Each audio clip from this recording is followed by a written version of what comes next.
Cheese. যাই হোক, আমি এখন শীতটারে মাঝখান থেকে 2 ভাগ করে কাইটে নিলাম।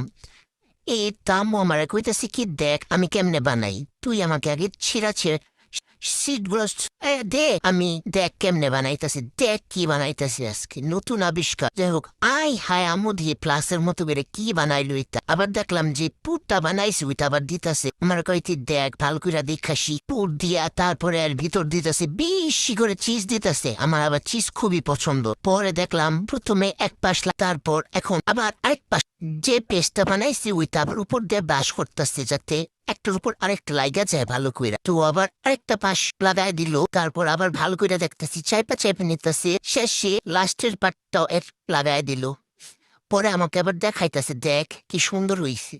পরে ওই যে ওই ময়দা দিয়া পেস্টটা বানাইলাম না, ওই পেস্টের মধ্যে ওইটা ছাইরা দিল, ছাইরে দেখতেছে ভালো করে ডুবাইতেছে।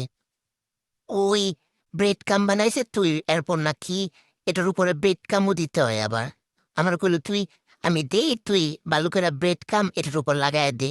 তা আমিও ভালো করে হাতের চাইপা চাইপা চাইপা চেপা চারদিক দিয়া ব্রেড কাম লাগাই দিতেছি।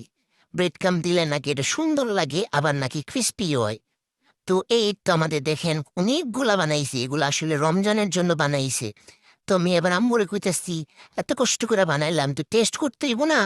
তো আমি আবার এই জায়গায় 2-3টা ভাইজা নিতেছি। দেখেন এমনি প্যান গরম কইরা তেল গরম হইলে এর ভিতরে ছাইরা লাল লাল কইরা ভাজতে হইব।